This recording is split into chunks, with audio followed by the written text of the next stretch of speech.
Time to wake up and take a shower. Hey, who left the water running all night? Jasper, are you up yet? Huh? What? Oh, morning, Rocky. Where were you last night? I went to see a movie, Pirates of the Caribbean. You missed the concert at Pebble Beach. The Rolling Stones played. Rocky, I've got to tell you something. I'm getting married.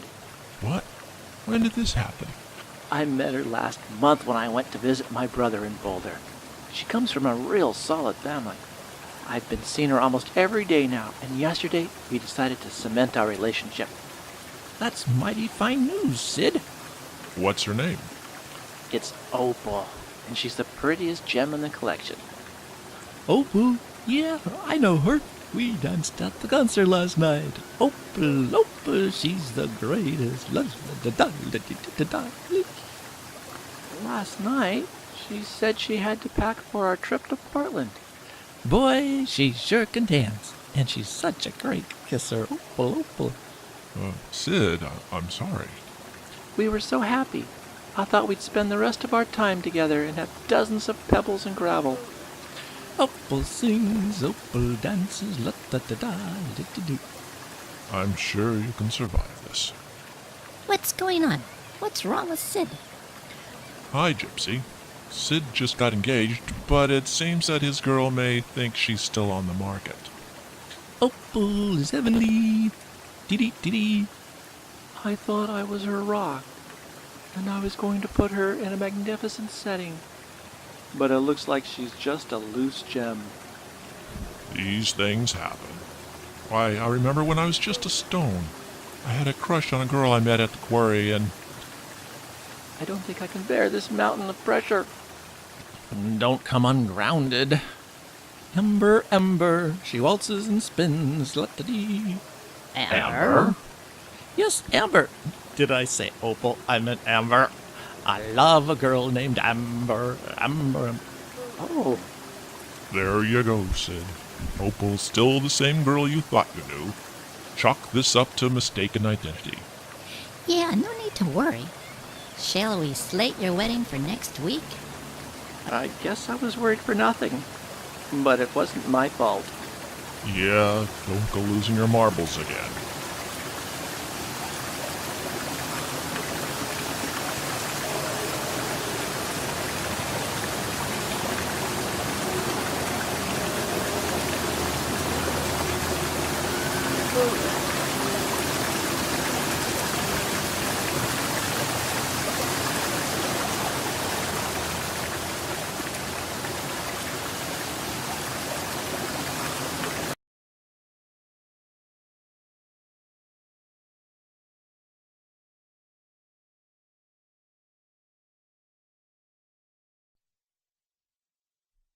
I took a snapshot.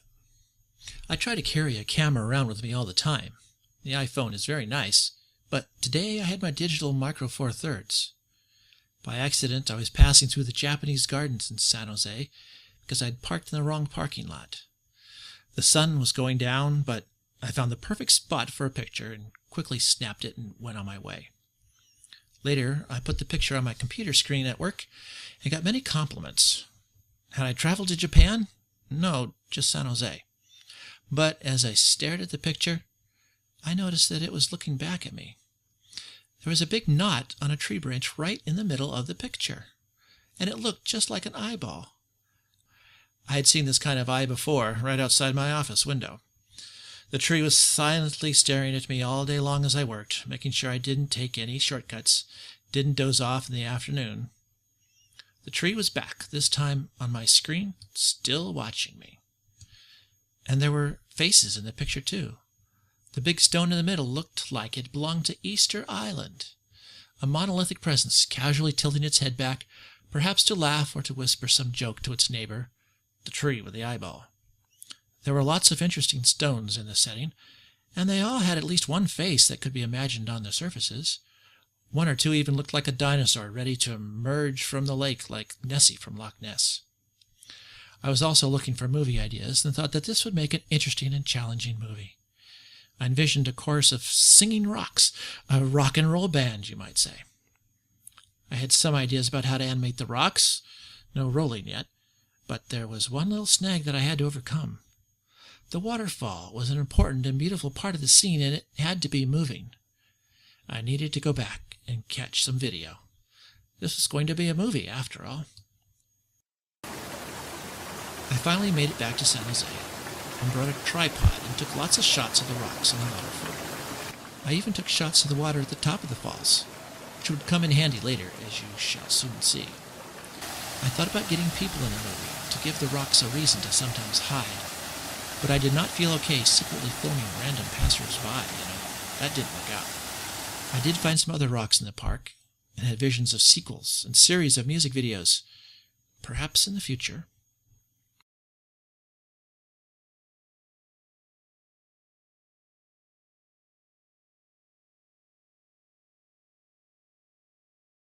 Back to the video lab for some experimentation.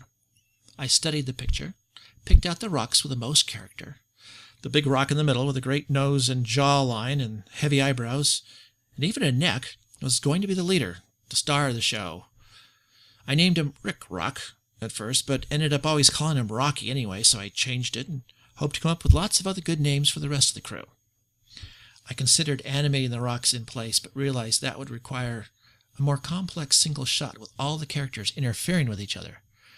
I didn't want to animate the whole hillside, so I loaded the picture into Photoshop and cut out each character. Detail was lost in the morphing process, so I had to use a higher resolution photograph, which I just so happened to have taken at the time of the video shoot. It pays to prepare to cover yourself with extra shots, even if you've not planned for any future uses yet. In fact, next time I take more shots from different angles so that I have enough background image to let the characters move around a little more. I wanted to find the right software for animating my little movie scene. I really liked a program called Photo Anim. It allows you to take a photograph of something and turn it into a 3D object really easily. Then you can manipulate it, warp it, twist it, turn it around.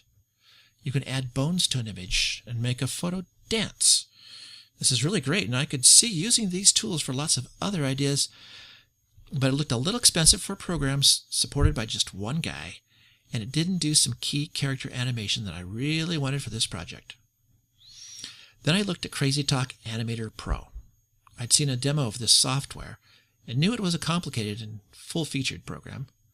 Crazy Talk is a facial animation program designed for animating cartoon heads so you don't have to draw each and every expression. You only need one picture, and it works with photos too.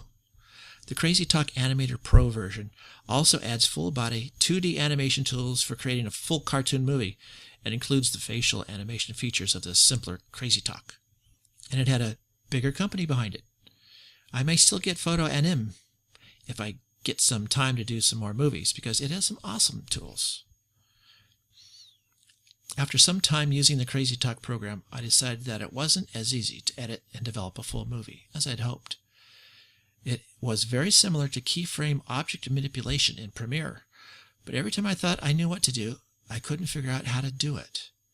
The head animation worked out really nice, though, and I decided to move all the pieces into Premiere Elements.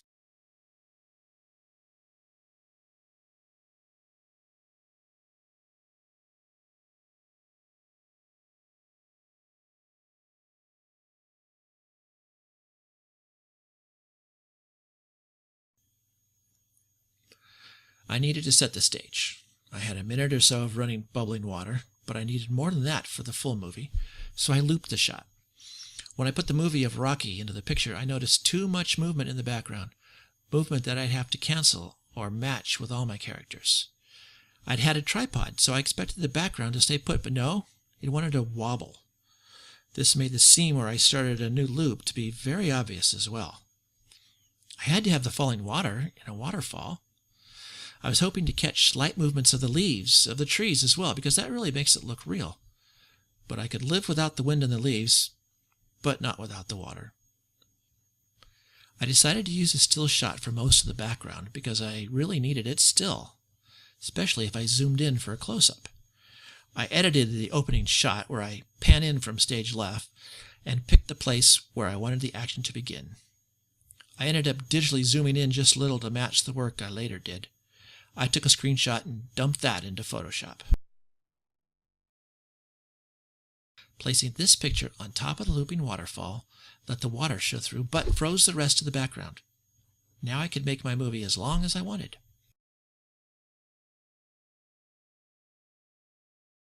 I had the stage, I had the actors. What else could I possibly need? Oh yeah, now I needed the script.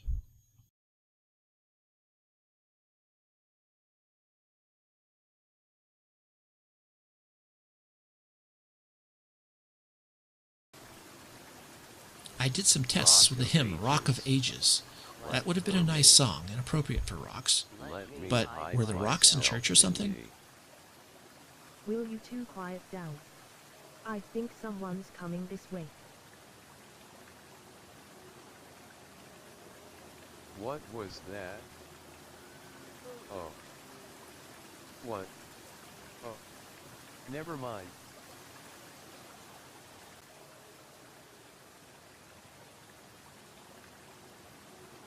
No. How about Rock Around the Clock? Let's rock.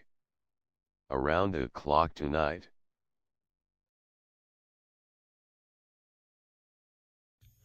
Too long, too big a production. I needed a multi-part music score. I have to spend too much time on it and maybe have to get other people to help out. Still, it'd be better with a story. I figured that what I needed was to tell rock jokes, so I did some research. I had to name these guys too, so I made a list of rocks and stones and minerals and gems and other hard objects found in the earth and tried to come up with some names and ways I could work granite into a conversation. Another limitation was the mobility of the characters. I was not going to have them get up and dance.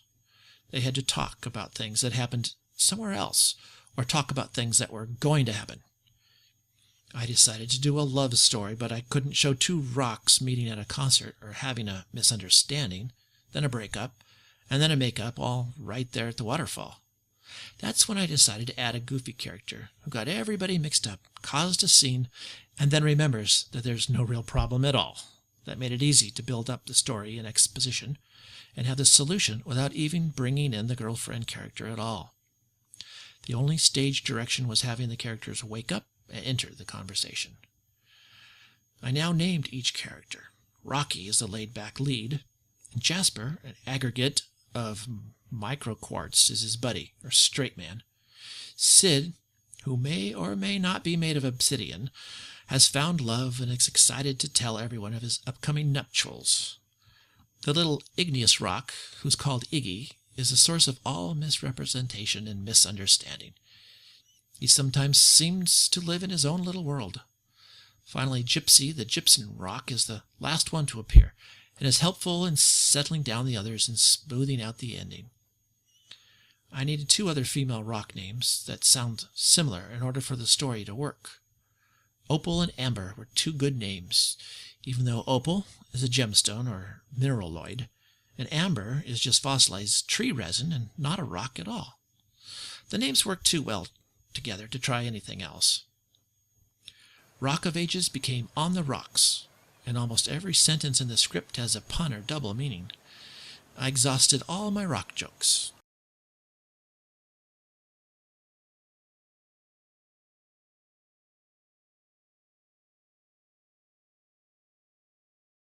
Now I had a script and 5 characters. I had more rocks in this scene, but this was enough for now. If I had time, I'd bring more to life and maybe have that choir sing a finale. I was determined to do all the voices. I had an M-Audio preamplifier device that plugs into the USB port and an inexpensive microphone that looked good. I had to set everything up with Audacity to record right to my PC. I had one track with all the voices, and I'd switch characters for each voice and laid it all in one take. Then I made 5 duplicates of it, one for each of the characters, and I erased the parts that didn't belong to that character, which was not too tough to do. Then for each of the characters, I added filters and sound effects to make each one sound differently. For Rocky, I wanted a big gravelly voice, so I lowered the pitch, keeping the timing the same. I didn't have time to experiment with too many other effects. Time to wake up and take a shower. Hey, Who left the water running all night? Jasper, are you up yet? Huh? What? Oh, morning, Rocky. Where were you last night? I went to see a movie, Pirates of the Caribbean. So then you can see, as we go along, the other characters jump in.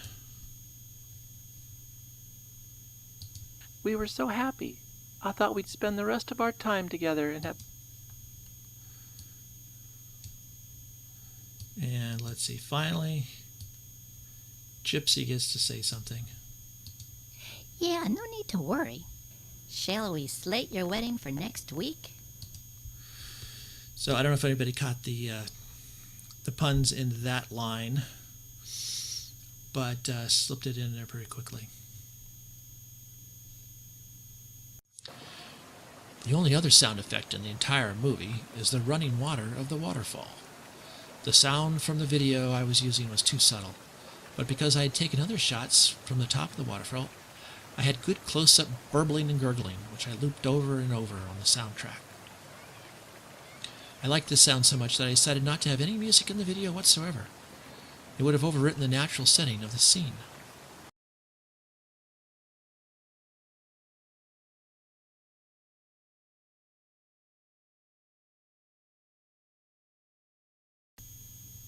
This is part of the Crazy Talk Composer setup, and here is the face fitting feature.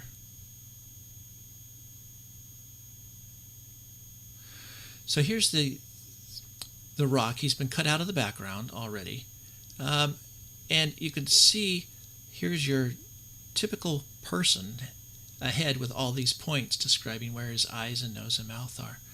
Over here are the corresponding points that I've added to my rock feature. You can see the rock has got his head tilted quite a ways to the side, so it's going to be scrunched a lot.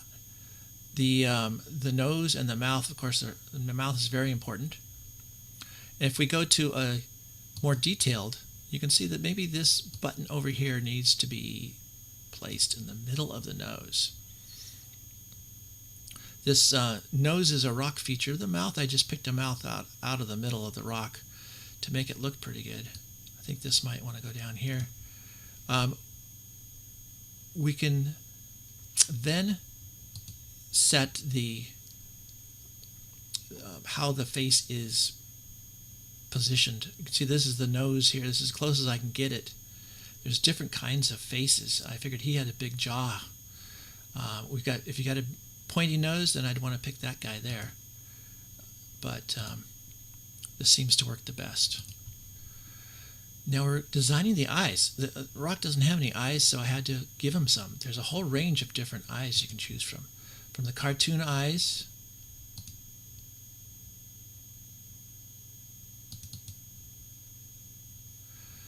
to anime cartoon eyes. There's comic eyes, which are kind of interesting also. And human eyes. I think the male number 1 or 2 looks pretty good here. With the greener eyes, the irises stand out more. But I decided that of the animal eyes, the dog eyes looked pretty good for Rocky here. So I went with that. You can also choose how to design the mouth. And once you've put those points on the face, then you've got these places where the lips and the teeth go. And you can choose what kind of teeth. You want them to have nice, shiny, white teeth. You could choose that, but, you know, since he eats dirt, I thought his teeth would be a little bit dirtier. And we can give him fangs and other comical teeth if we really wanted to. Or really bad teeth. Once we have all these features, then we can play with them. A, E, I, O, U, and meow. All right, let's give him the normal teeth a little bit darker. We can modify these teeth. We can change the color of his throat if we want him to be bright red or something. And another nice thing is that we can rotate the teeth to match up the mouth. So there's a lot of different things you can play around with and customize. You can load your own teeth into here, take a picture of your own teeth. So that's how I got the characters set up.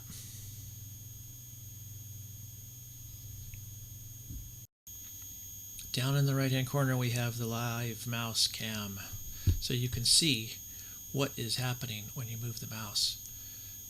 With the face here, we've got different profiles, and the profiles apply to the muscles on the face. The default selection of muscles, and in fact the full face control will let you select a different set. Some of these are more defined than others. So when you're scared, you want these muscles. When you're happy, sad, angry, smiley, or general. For rocks, you may want to focus on grumpy, angry, grumpy. This is sad.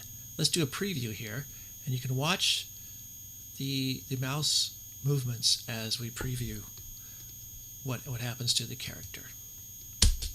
So I've pressed space, and you can see I move the mouse up and down. His eyebrows are going to move, and his mouth is going to start to open, and in fact it's going to open awfully wide sometimes. That looks more happy than grumpy to me. Let's try something else here. Let's try to do the head tilting. Let's preview that. And now he's twisting the head back and forth. If we do the head tilting, then you'll see his head is tilting back and forth and up and down, and then opening the jaw. So if we want to control everything, I don't know. Let's see what happens.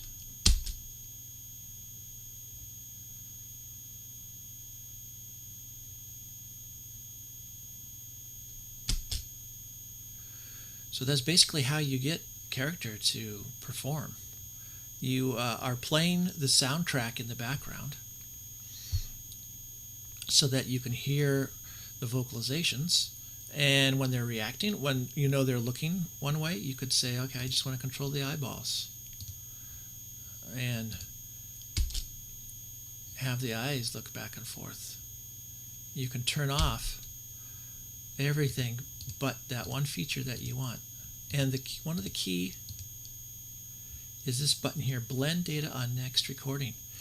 If you don't have that, it'll overwrite and start from scratch. But if you blend it, then you're just going to add each time to a new recording.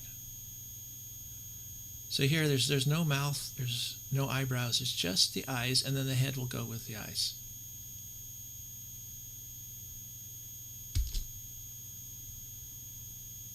One thing I wanted to mention was I feathered the background here, hoping to help with blending in, but it's blending and feathering on the green screen on the background and not inward.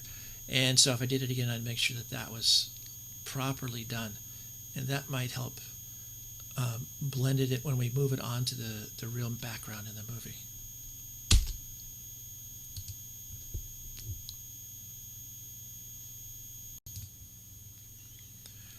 When you're ready to record the movements, you've practiced them, you hit the record button, which looks a lot like the preview button, but it actually will get saved, all of the motions, and it'll add to whatever previously you'd been recording. In the full feature, you could actually, if this is a whole body, you can make the body walk or stroll or dance or run and jump. And luckily for rocks, they don't have a rest of the body, so I don't have to worry about that.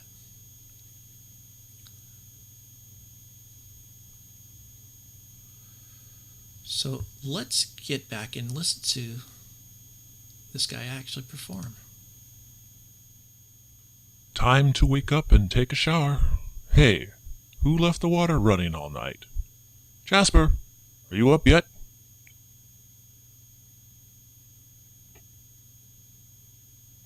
I went to see a movie, Pirates of the Caribbean. So Jasper's talking now.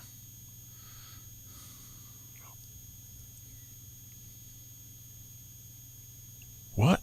When did this happen? So you see, you can play with it forever. But having it automatically do the voice given the sound, that's pretty awesome.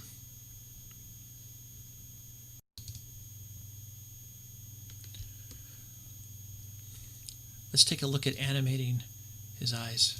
Eyes closing and blinking.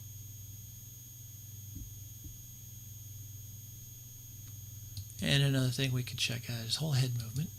Up, down, left, right, and some natural movement. Yeah, I guess rocks have natural movement. Smile, angry, sad, happy, surprised, and scared. So once you get that set up, then you can go ahead and do some animation to your script. So when every character is done, then I export the movie to an AVI file, and then I can load it up into Premiere Elements. In case anybody's interested in how this looks with a real face, this is a photo of my mother that I scanned in and loaded in here. I've already mapped her face, so these muscle groups will be moved when I try to do a puppet here. And so you have to be very subtle with real people.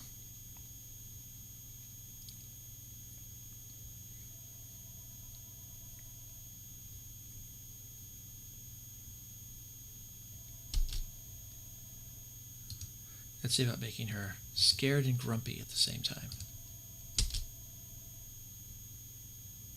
Notice here the eyes aren't selected, so the eyebrows are moving. So if you wanted to add that eyebrow, you would have to, I'm getting one eyebrow and then the other. Interesting. Aha! It's very happy here.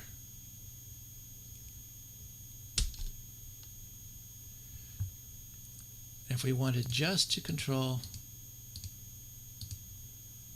her, if we wanted just to control one eye, let's see what happens here. There, you see? We're just affecting her chin and her eye. There we go. So I think if she's making a practical joke and winking at someone, that's how you do it. Rock of Ages. When I was done recording, I placed the characters on a green screen background because I knew I could get rid of that Let me hide Premiere. myself in In the future, I'd pay more attention to the edging and What was background that? so that it would be easier to overlay the characters Oh. onto the stage. What? I had to work on color matching, use Never opacity settings so that the characters came to life from the static background. Will you two quiet down? I think someone's coming this way.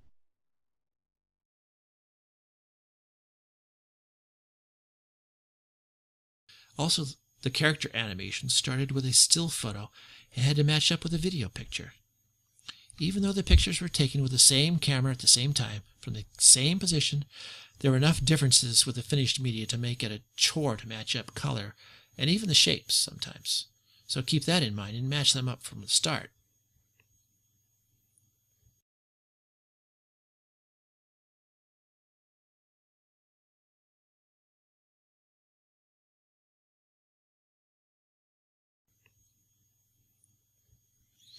It was now a simple matter of putting all the pieces together. I only used 2 soundtracks, the Burbling Water and the master voice file. I call that the full script WAV file. All the animation was already synchronized to the master script. The waterfall noises repeats 4 times throughout the movie. And it gets softer in the middle and louder again at the end. I used this instead of music. The waterfall video repeats 32 times. It does wobble at times, and you can see if you look close enough because there are rocks under the water. I could have extended these 2 clips for as long as I wanted. Opal sings, Opal dances, la-da-da-da, da-da-da. I'm sure you can survive this. What's going on? What's wrong with Sid? Hi, Gypsy. Sid just got engaged, but it seems that his girl may think she's still on the market. Opal is heavenly. Dee-dee-dee-dee. The first thing that had to go was the eyeball in the tree trunk. It was the spark that generated the whole idea for the movie, but it didn't fit in the story and was too distracting. I decided to leave it in the introductory shots, but close the lid for the rest of the movie. I cloned a bit of the tree trunk from elsewhere and made an eyelid video track that sits on top of the eye for the rest of the movie. There are 8 video tracks in this movie. The intro and repeating waterfall on one track, the static background, the tree eyelid, and then the 5 characters. I had to place each character onto the scene in the right position and at the right size. Each one silently waits in the wings until his cue and then fades up onto the stage. Once all the pieces were together, I decided to add close-ups. This required complete repositioning and a check of the color correction. All the tracks are split at the same place. Zooming would have required the coordination of every element because they would all be moving. This way the scenes at the beginning and end retain their settings. Add title, credits, that's it.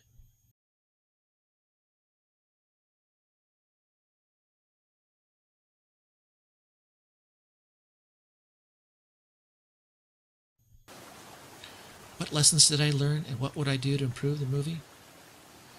It would have been nice to have a script before I finished shooting. I would have taken more close-ups. Having 5 whole minutes of background video and audio might have made looping unnecessary.